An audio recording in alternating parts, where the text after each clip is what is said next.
If your heart feels tired today, stay here for a moment. Let your soul slow down. God may be preparing to speak to you right now. Before we pray, let us gently listen to God's word together. Then we will place our hearts before Him. In the Gospel of Mark chapter 5, we meet a man whose life looked completely broken. He was not just fighting bad habits. He was not just carrying painful memories. He was deeply tormented. He lived among tombs, far from people, far from peace, far from dignity. Scripture tells us he cried out day and night. He hurt himself. He frightened everyone around him. He was breathing, but he was not truly living. His body was free, but his soul was chained. Then something powerful happened. Jesus Christ stepped onto the shore. That small moment carries deep meaning. Jesus did not wait for the man to become better. Jesus did not ask him to clean his life first. Jesus walked straight into the place everyone else avoided. He moved toward the man everyone had already given up on. This is still how Jesus loves today. When people step back, He steps closer. When the world labels someone as hopeless, Jesus sees a life that can still be restored. And in that moment, something changed. Not because the man was strong, but because he encountered Christ. And the same Jesus still meets people in broken places today. Let us pray. Heavenly Father, we come before You just as we are, not perfect, not strong, but hopeful in Your mercy. Lord, some hearts listening today feel trapped. Some are carrying silent battles. Some feel forgotten. Some feel ashamed of their past. But You see them. You walk toward wounded souls. You step into dark places. You bring light where fear has lived for years. Father, break every chain that holds Your children captive. Calm every restless mind. Heal every hidden wound.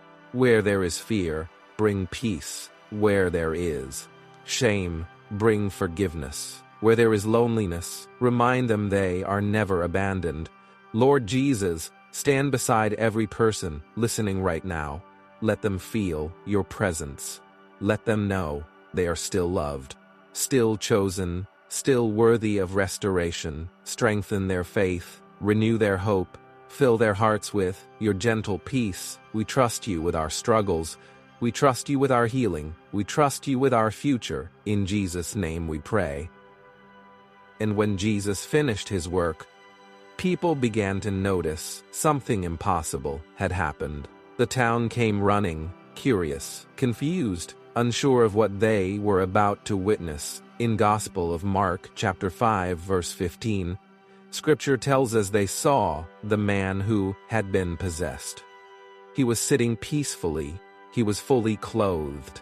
He was in his right mind, and the people were afraid. They remembered his past. They remembered his screaming. They remembered the chains that could never hold him. But now he was calm. He was whole. He was restored. One encounter with Jesus Christ changed what years of suffering could not change. And this moment is not only about freedom from demons, it is about restoration of the soul.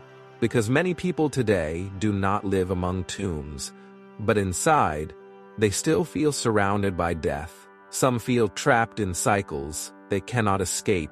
Some fight storms inside their thoughts every single day. Some smile before others, but cry when no one is watching.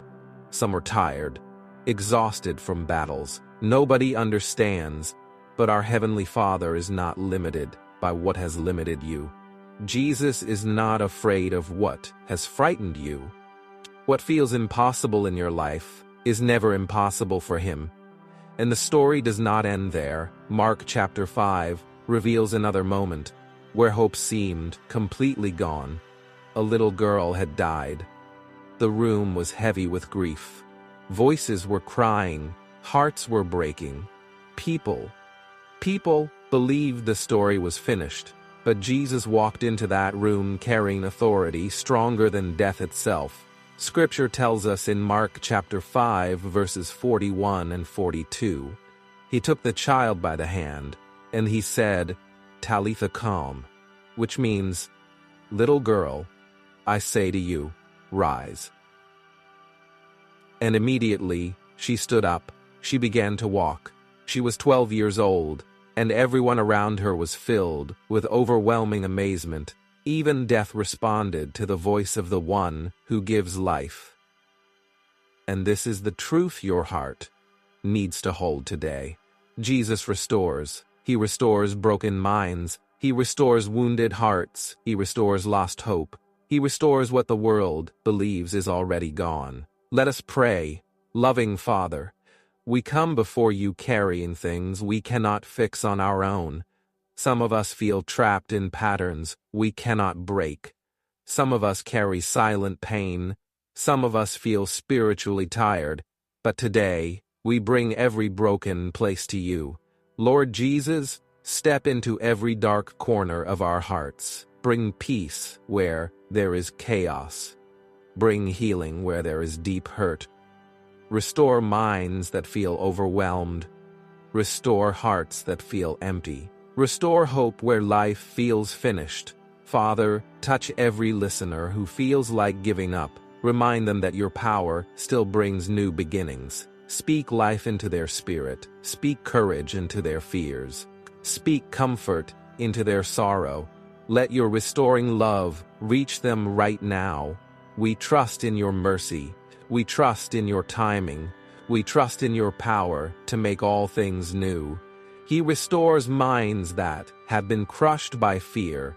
He restores hearts that have been broken by betrayal. He restores families that feel like they are falling apart. He restores years that feel lost. He restores purpose that feels buried under disappointment. Maybe your heart has whispered, "Lord, let your favor find me again." Maybe you have silently cried, "Lord, please show me you have not forgotten me." If that is your prayer, do not feel ashamed of it. A hungry heart is an honest heart, and God always listens to honest hearts. But along with your prayers, hold tightly to God's word, because emotions change, feelings rise and fall, but truth remains steady.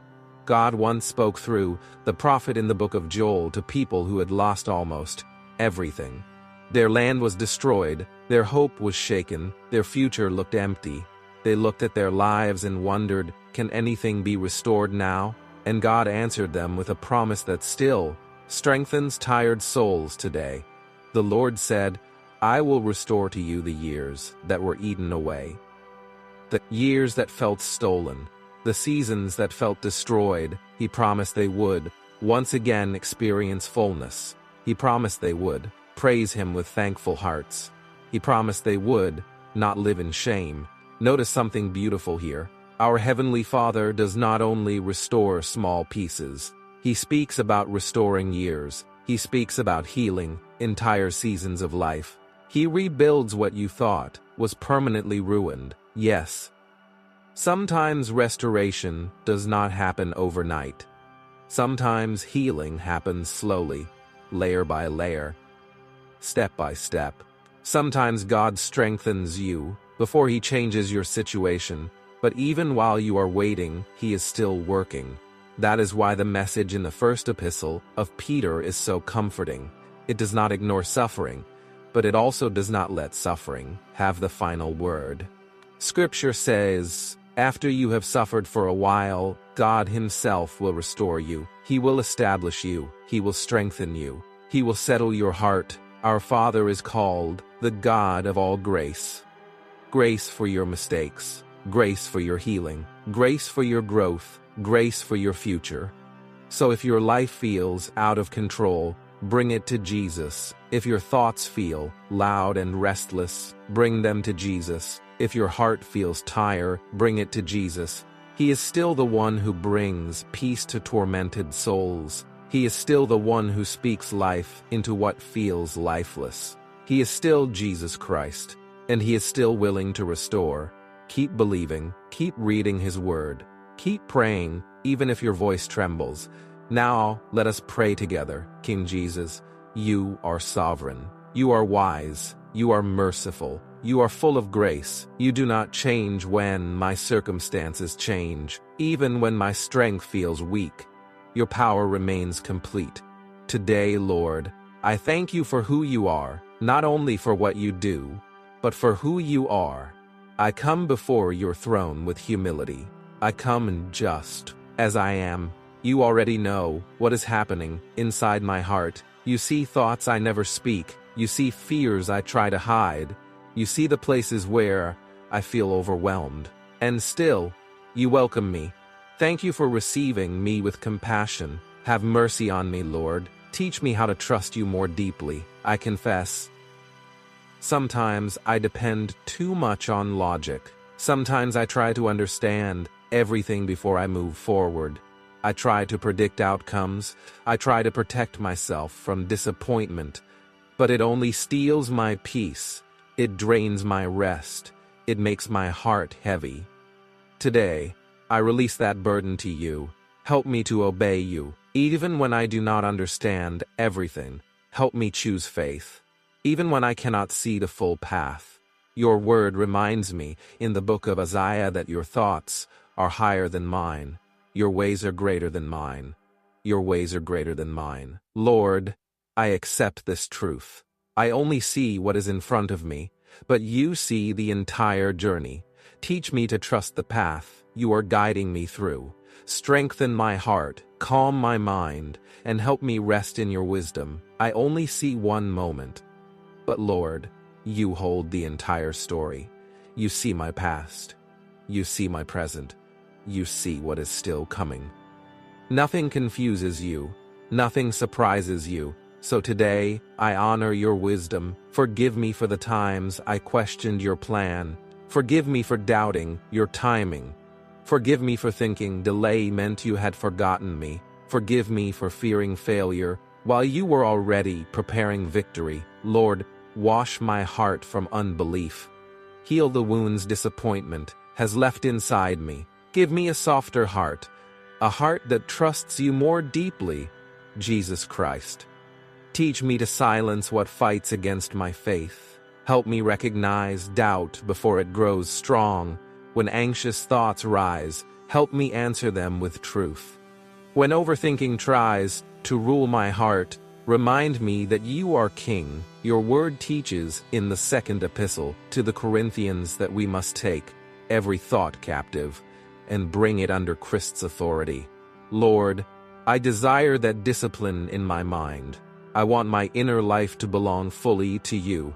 Holy Spirit, bring understanding into my heart. Help me accept that your ways are different from mine. You are not limited by human thinking. You do not need perfect conditions to move. You do not need human approval to bless. You are almighty. You are the King above every king. You are eternal. You are holy. Teach me to stop forcing you into my expectations. Teach me to rest in your character. Remind me, Lord, that you often work through what looks small. You lift what the world ignores. You strengthen what appears fragile. You use unexpected paths to fulfill your purpose. Your word reminds me in the first epistle to the Corinthians that you choose what seems weak to reveal your strength. Father, let this truth comfort me when I feel inadequate. Lift me when I feel behind in life. Steady me when progress feels slow. If you can use weakness, then surely you can use me. My limitations are not too heavy for you.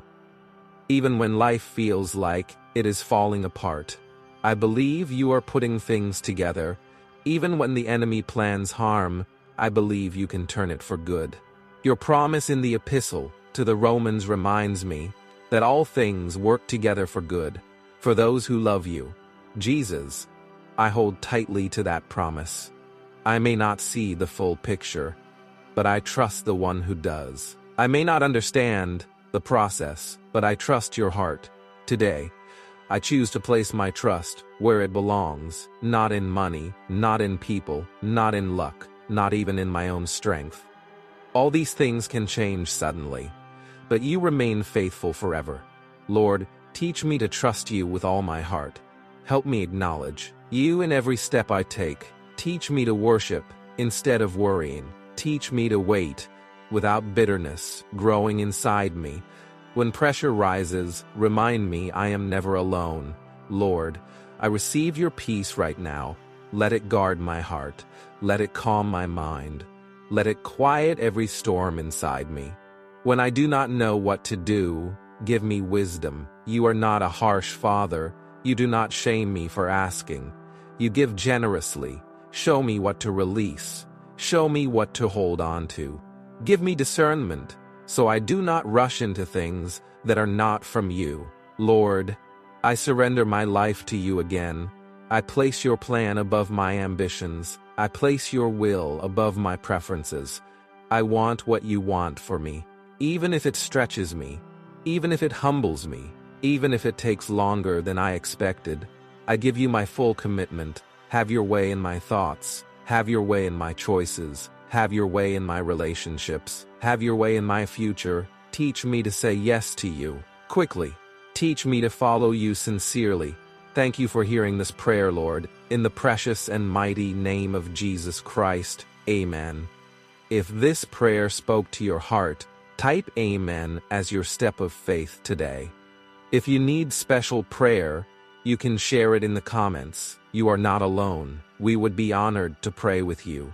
And if these prayers are helping you grow closer to God, you can support this ministry with a small coffee offering. Your kindness helps these prayers reach hearts that are searching for hope. Amen.